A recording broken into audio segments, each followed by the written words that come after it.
봉독하였던 빌립보서 4장 19절에서 23절의 말씀을 가지고 복음으로 결론난 사람, 이런 제목으로 하나님의 말씀을 나누기를 원합니다. 빌립보서를 시작할 때에 빌립보서는 4장으로 되어 있는 짧은 성경이라 생각해서 아마 금방 끝날 것이다, 그렇게 예상을 했는데 오늘로 26번째 빌립보서의 말씀을 우리가 가지고 하나님의 인도를 받게 되었습니다. 여러분은 빌립보서의 이 말씀을 어떻게 받으셨는지 잘 모르겠지만, 이 말씀을 준비하는 설교자로서 저는 너무나 황홀하고 또 가슴 벅찬 은혜의 말씀이었습니다.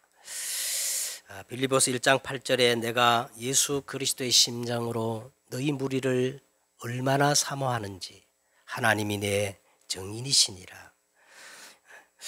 여러분, 이 복음을 우리가 머리가 아닌 또 말이 아닌 온몸으로 오늘 바울과 같이 그리스도의 심장으로 마음으로 느끼고 싶은 분들은 빌립보서를 정말로 사랑하시기를 바랍니다. 이 빌립보에서는 하나님의 은혜가 있고 감사와 감격이 있고 기쁨이 있고 특별히 가슴 벅찬 설레임이 있기 때문에 그렇습니다. 자, 오늘 이제 우리가 마지막 본문의 말씀을 가지고 빌립보서를 이제 마감하게 되겠는데요. 사실 오늘 빌립보서의 마지막 본문은 20절이라고 생각할 수 있어요. 20절. 그 나머지는 마지막 이제 그 인사죠.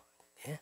마지막 이제 인사에 불과하고, 사실 오늘 메시지는 20절입니다. 20절에 하나님 곧 우리 아버지께 세세 무궁토록 영광을 돌릴지어다. 아멘. 하나님 곧 우리 아버지께 세세 무궁토록 영광을 돌릴지어다. 아멘. 이 뭐예요? 하나님께 예배자로서 오늘 이 바울이 이 빌립보서를 모두 마감하고 있는 겁니다. 예배자. 여러분, 이 예배자의 가장 올바른 자세가 뭐냐면 설렘이에요. 여러분, 오늘 이 예배 자리에 나올 때 정말 설레임과 기대가 있어야 할 줄 믿습니다.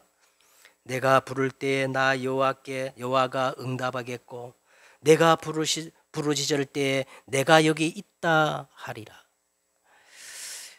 창조주 하나님을 알고자 하는 설레임, 전능한 하나님을 대면하는 이런 설레임, 거룩한 하나님을 경험하고자 하는 설레임이 있어야 하는 거예요. 왜냐하면 이 예배는 저 하늘 보좌 앞에 서는 시간이요, 보좌의 축복이 시작되어지는 시간이요, 그리고 이 보좌의 축복이 우리의 현장에 연결되어지고 전달되어지는, 사실 우리가 영적으로 보면요 어마어마한 시간이기 때문에 그래요. 여러분, 우리가 정말 이 지존하신 하나님을 대면하는 시간인 것을 우리가 알면 그냥 예배가 아니죠. 예배가 기대가 되어지고 설레어져야 당연한 겁니다. 오늘 바울이 이 마지막에 다 예배로 마친다는 사실을 우리가 꼭 기억하시면서, 여러분, 예배에 나의 생명을 걸어야 됩니다. 예배에 내 인생의 모든 우선순위를 둬야 돼요. 그리고 내 삶이 예배자의 삶으로 살아가야 되는 겁니다. 이것이 오늘 바울이 마지막 강조하는 말씀으로, 우리가 정말 이 예배에 성공할 때에 오늘 이 바울이 말하는 복음으로 결론난 자의 특징, 하나님의 평강, 일체의 비결을 가진 자, 나의 영적 현주소, 오늘 19절에 나오지요. 풍성한 대로 나의 모든 것을 채우시는 이 하나님의 지혜, 하나님의 선이 우리에게 나타날 줄 믿습니다. 빌립보에서 그냥 복음이 아니라 빌립보에서는요, 바울이 우리에게 전달하고자 하는 복음은 그냥 복음이 아니에요. 오직 복음이에요. 그래서 이 빌립보에서는 오직 복음이라는 단어가 9번이나 계속 강조됩니다. 여러분, 우리가 어느 정도로 오직 복음으로 결론 내려야 할까요? 창세기 3장에 보면 영원한 멸망, 영원한 저주, 근본 문제가 터졌습니다. 이때 하나님은 창세기 3장 15절 여자의 후손이 와서 뱀의 머리를 어떻게 해요? 상하게 할 것이다. 여러분, 이 속에는요, 뱀의 머리를 상하게 할 것이, 이 속에는 어떤 의미가 있느냐면 박살 내겠다는 뜻이 있어요. 박살. 크라시라고 하는, 원어로 크라시라는데요. 그 의미가 뭐냐면 박살을 내어서 가루를 만들다. 완전히 형체를 없애버린다라는 그런 뜻이 있는 겁니다.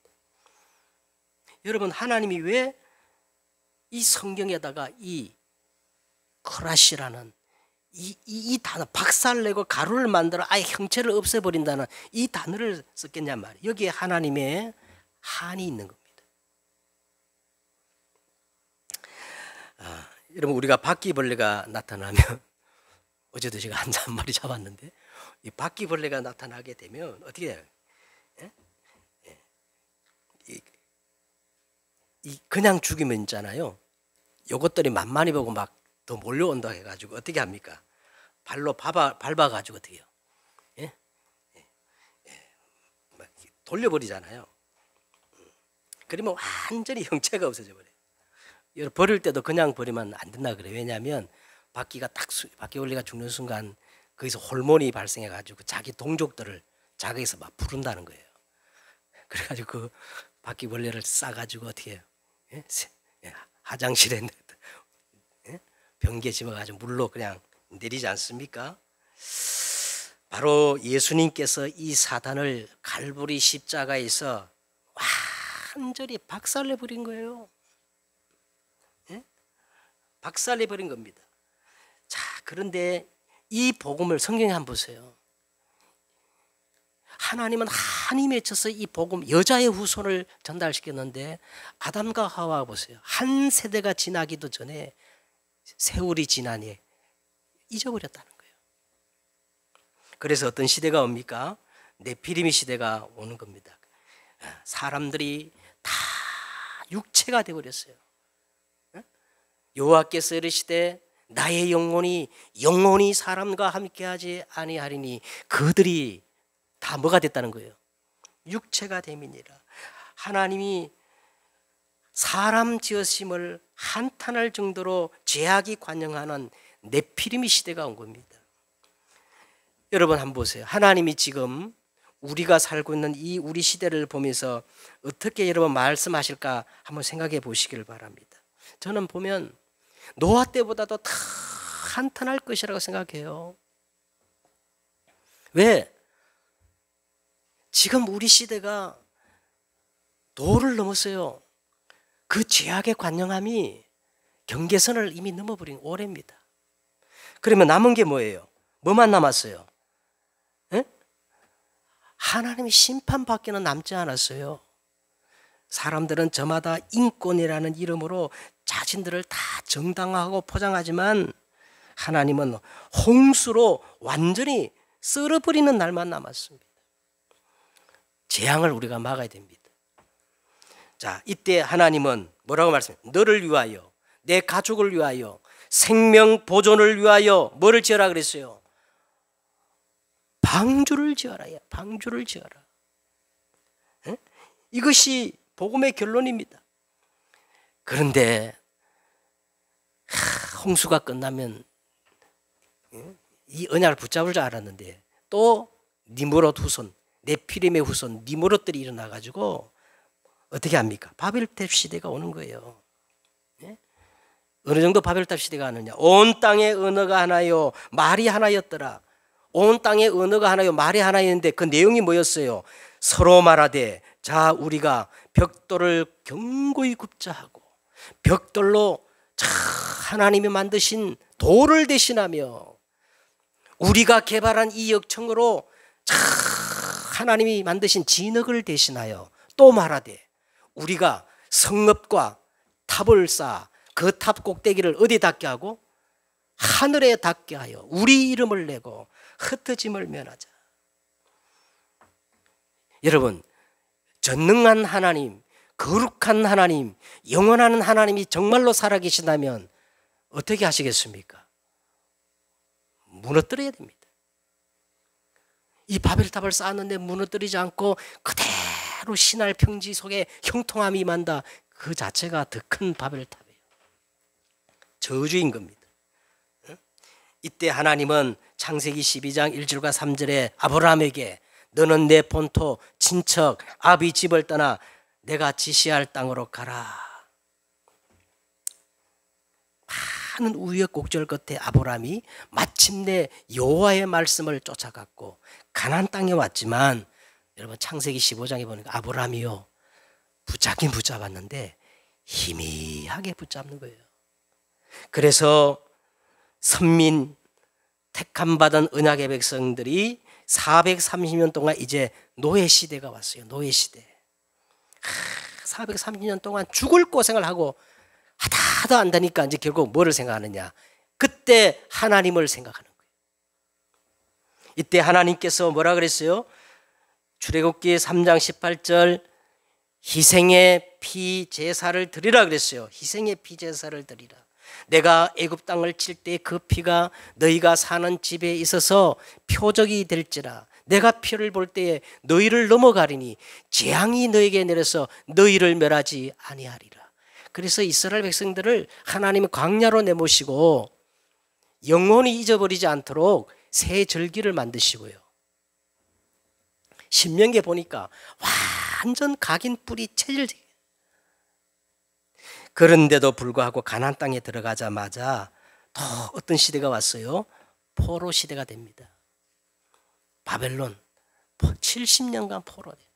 이사야 7장 14절 임마누엘 이 복음을 회복하는 순간 다시 가나안 땅에 들어와서 회복되었는데 또 잊어버려. 그래서 이제는 로마의 속국 시대가 되는 속국 시대.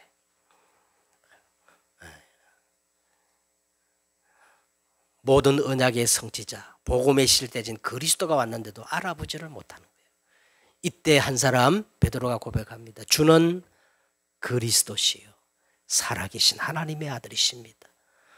예수님이 최고의 기쁨과 탐복하시는 거예요. 바요나 시몬아 네가 복이 있다.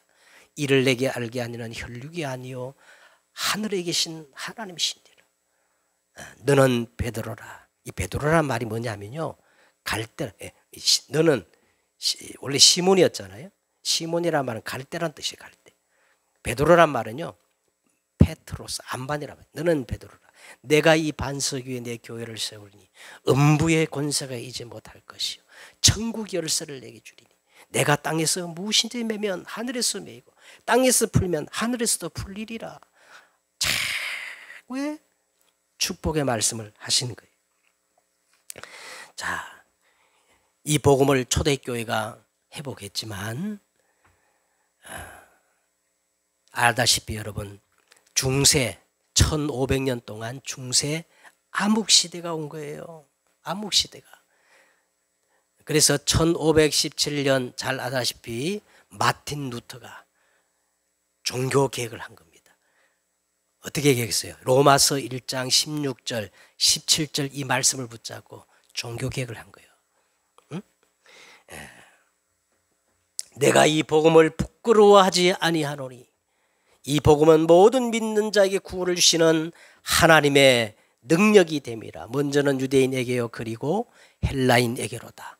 복음에는 하나님의 의가 나타나서 믿음으로 믿음에 이르게 하거니와 오직 의인은 어떻게 해요? 믿음으로 말미암아 살리라 함과 같으니라. 이걸 가지고 마틴 루터가 500년 전에 종교개혁을 했어요. 그런데 500년이 지난 지금은 어떻습니까? 포스트 모던 시대, 영적 대혼란 시대, 다운주의 시대, WCC 미혹의 시대에 미혹의 시대. 자, 이때 바울은 뭐라고 할까요? 오늘 3장 18절에 나오죠. 3장 18절에 내가 여러 번 너에게 말하였거니와 이제도 눈물을 흘리면서 말하거니와.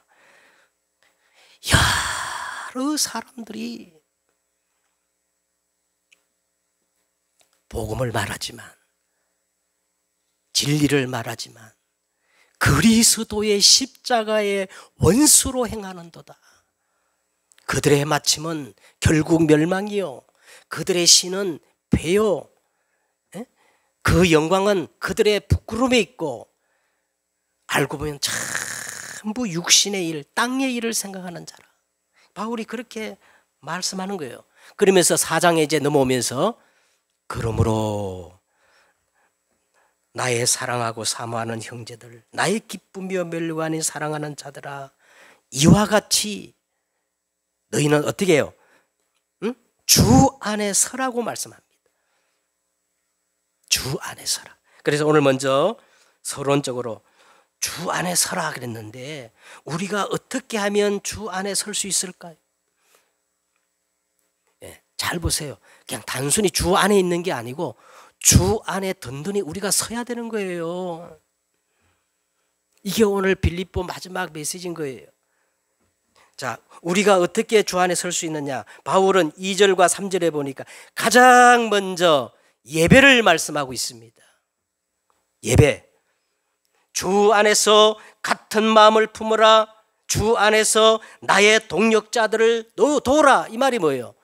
간단히 말하면요, 교회를 회복해서 예배를 회복하라는 거예요. 예배. 이게 주 안에 서는 겁니다. 두 번째는요, 4절과 5절에 보세요. 응답보다 더 중요한 것. 우리는 응답을 추구하지만 응답보다 더 중요한 게 뭐냐? 지금 평상시 나의 영적 상태입니다.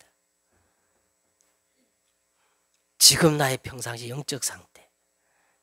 주 안에서 항상 기뻐하라. 내가 다시 말하노니 기뻐하라. 너희 관용을 모든 사람에게 알게 하라. 왜? 주께서 가까우신, 주님이 다 보고 계신다는 거예요. 주님이 다 헤아리고 계신다는 거예요. 걱정할 거 없어요. 그 다음에 세 번째 뭐를 얘기하느냐? 그냥 기도가 아니고, 오늘 바울이 주 안에 서는 것을 말할 때 첫째 예배 회복, 두 번째는 영적 상태, 세 번째는 뭐예요? 그냥 기도가 아니라 24 기도를 말씀하고 있습니다. 6절을 보세요. 아무것도 염려하지 말고 다만 모든 일이란 말은 무슨 기도예요?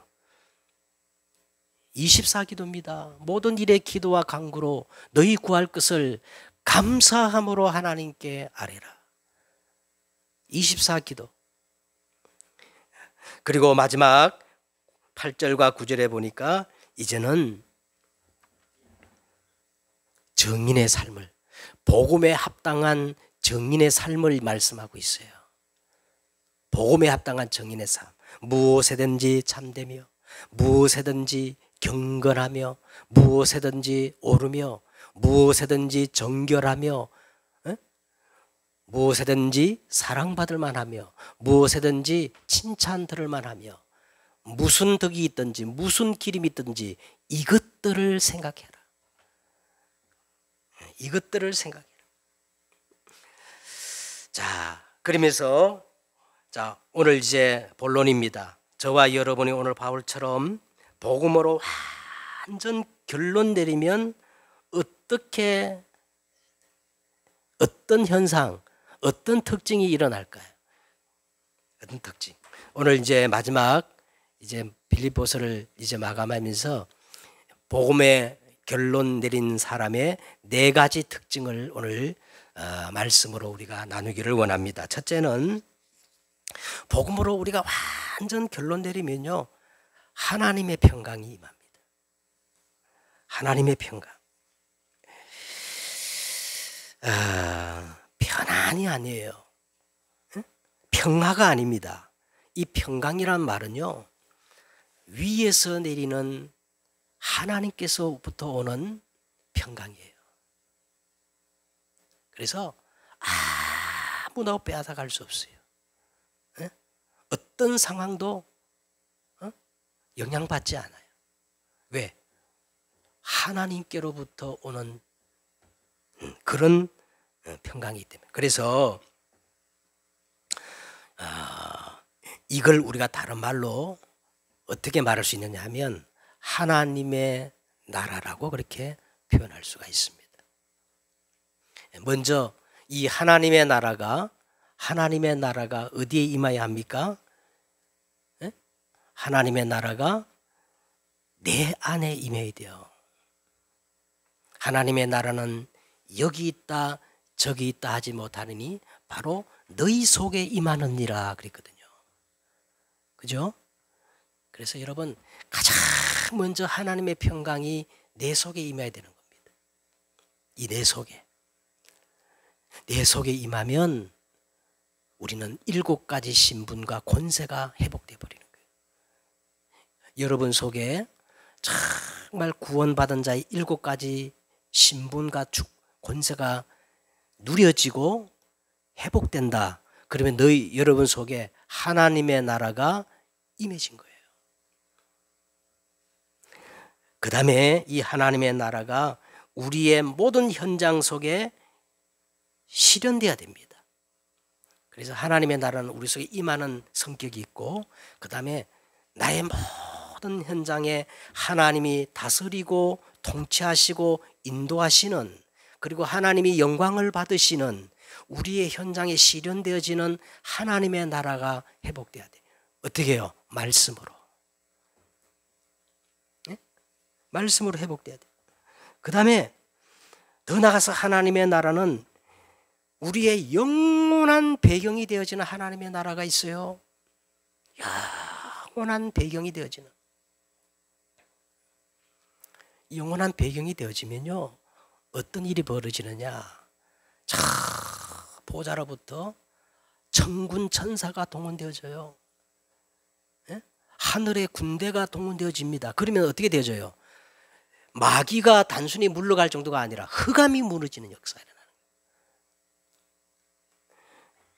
그래서 이 하나님의 나라가 우리 가운데 임하면 하나님의 평강이 우리에게 차고 넘치면서 우리가 하나님의 보좌화가 되어지는 겁니다. 보좌화.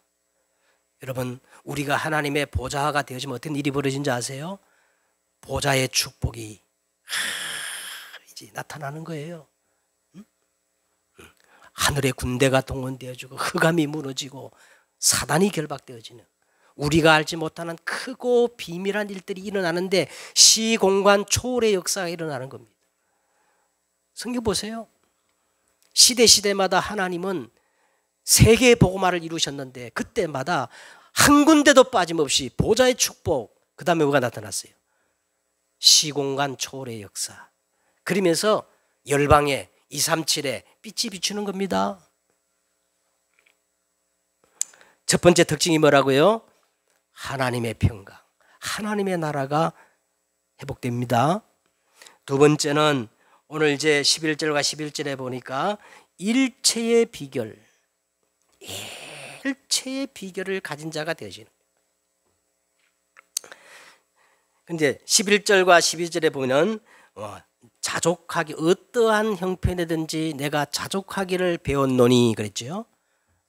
그 다음에 12절에는 또 뭐라 그랬어요?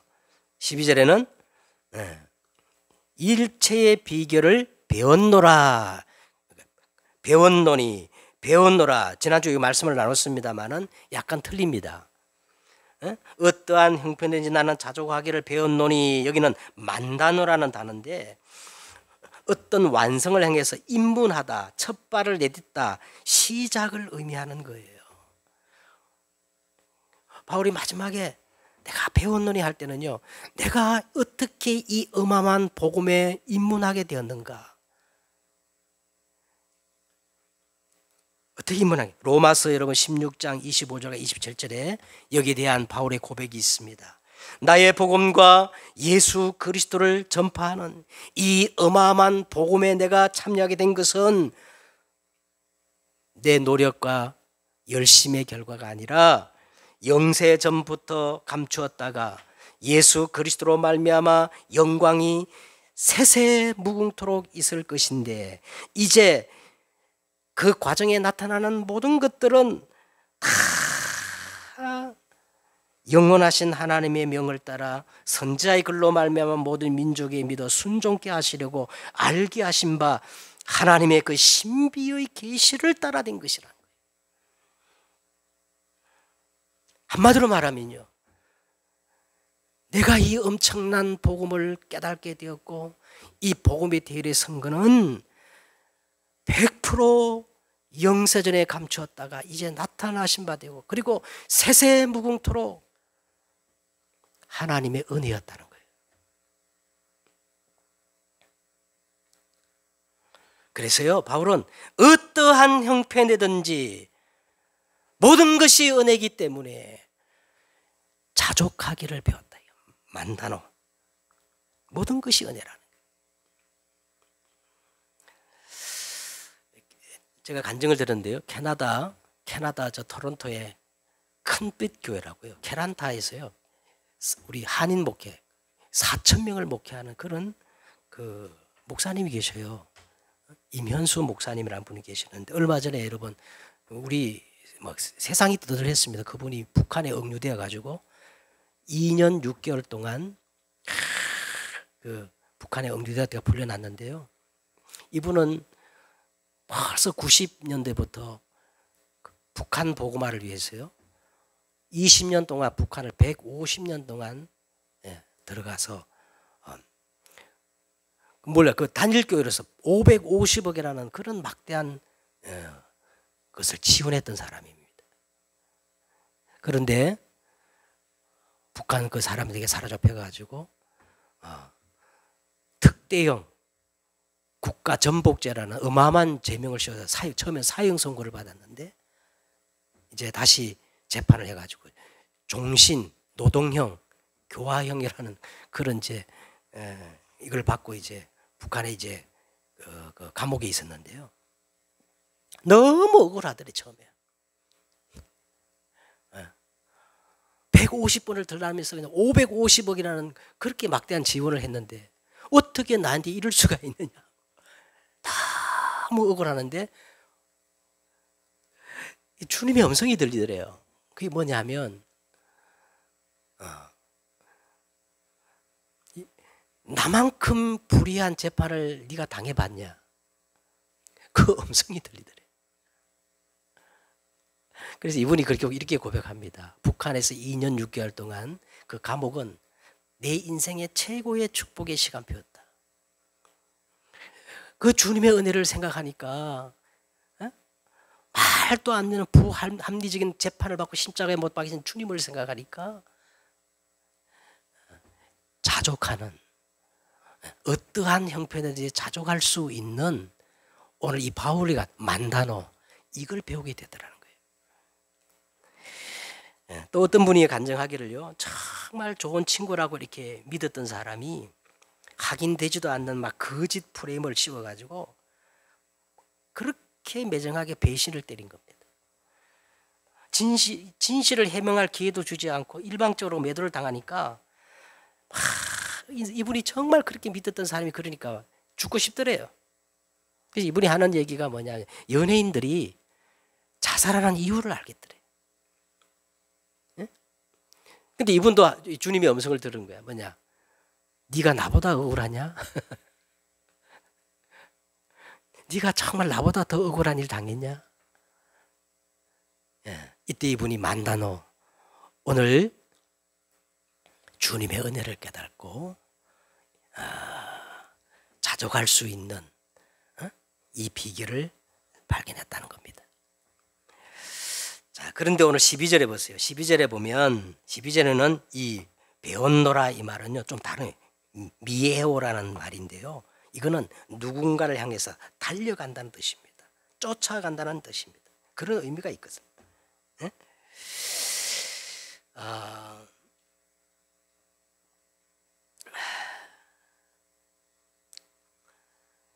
자, 이것이 뭐냐면 제자의 삶입니다. 제자의 삶.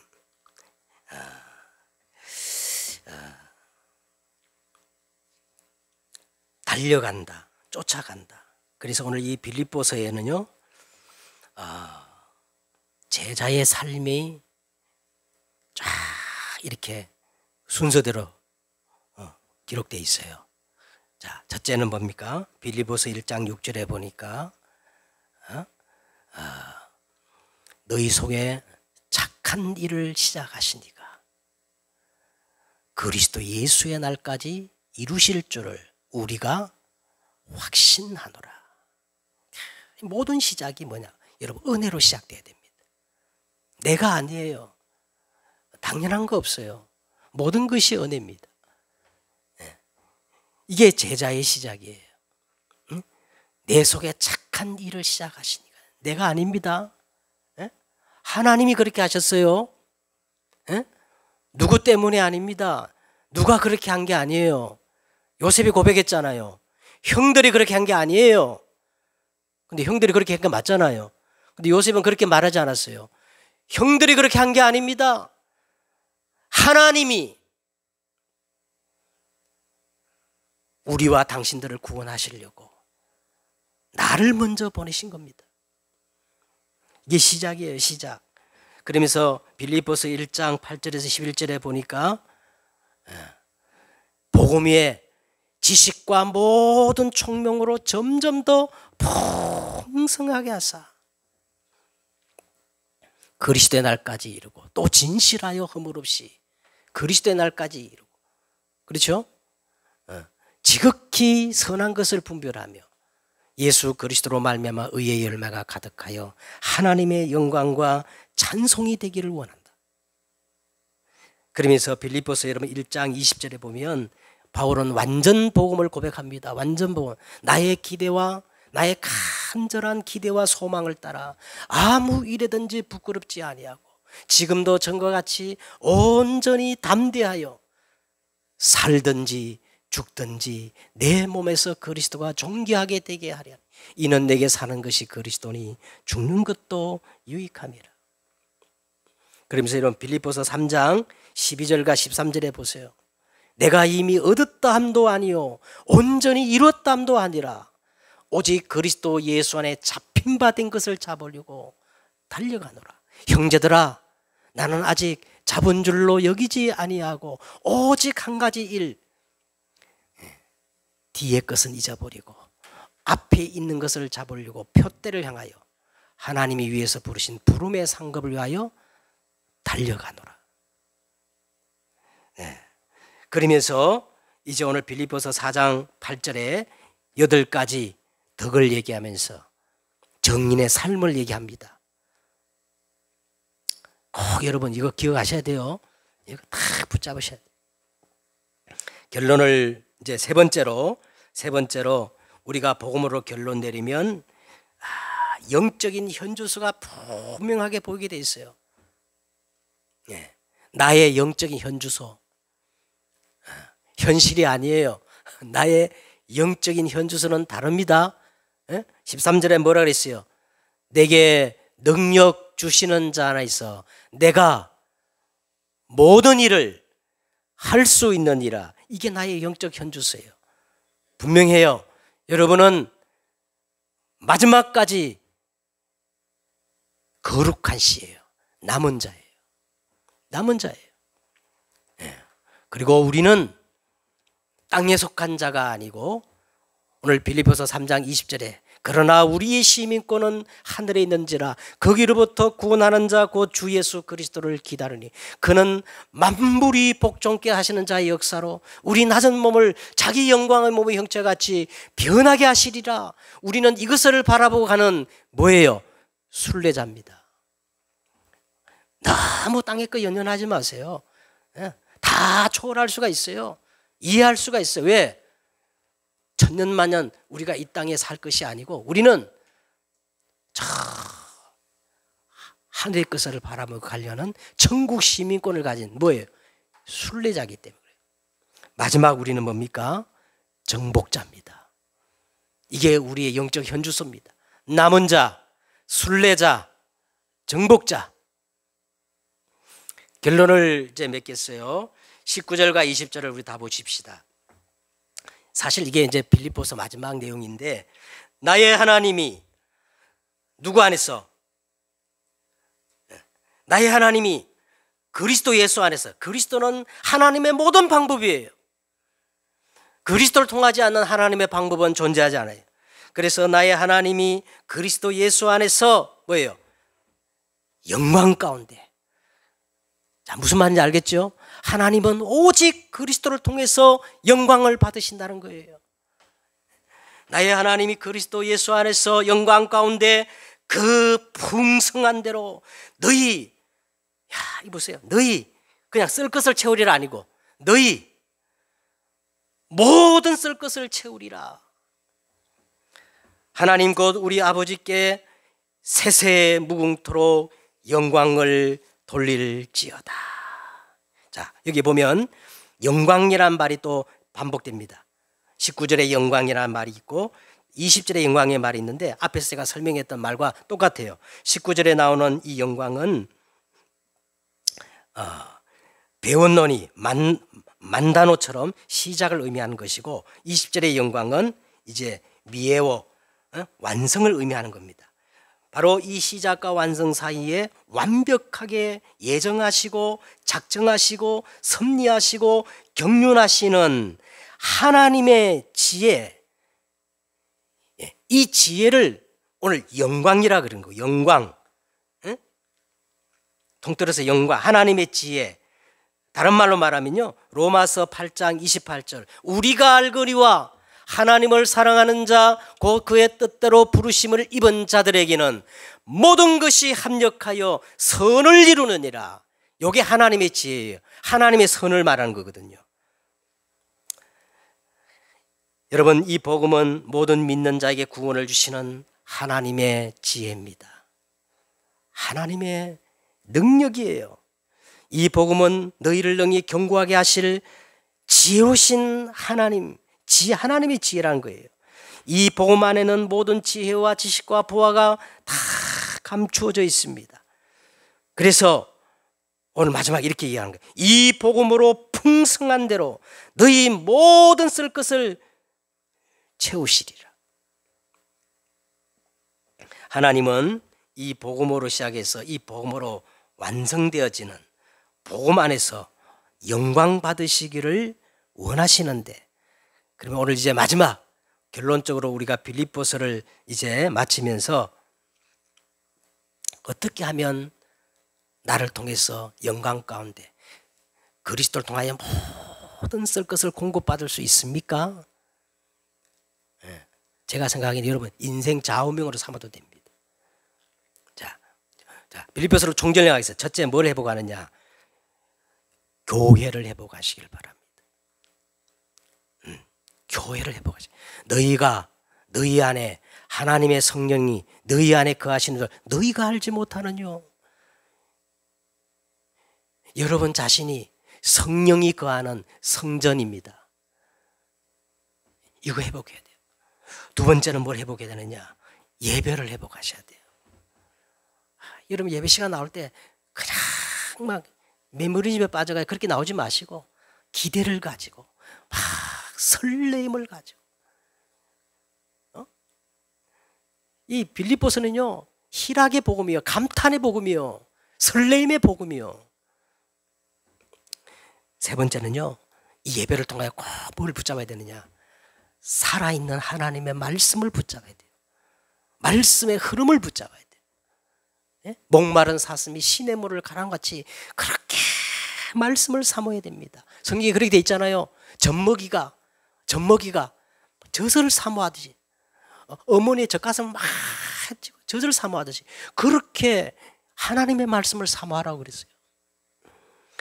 그 다음에 기도입니다. 기도는 하나님과의 영적 호흡입니다.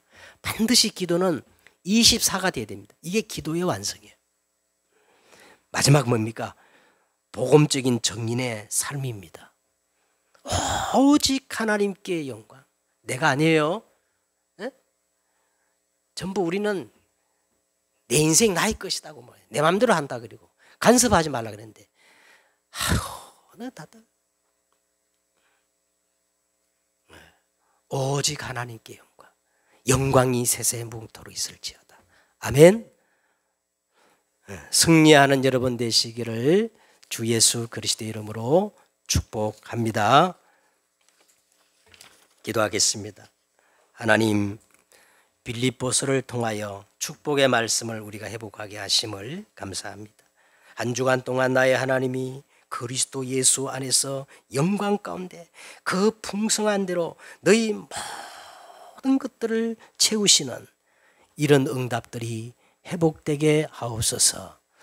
주 예수 그리스도의 이름으로 기도드렸사옵나이다. 아멘.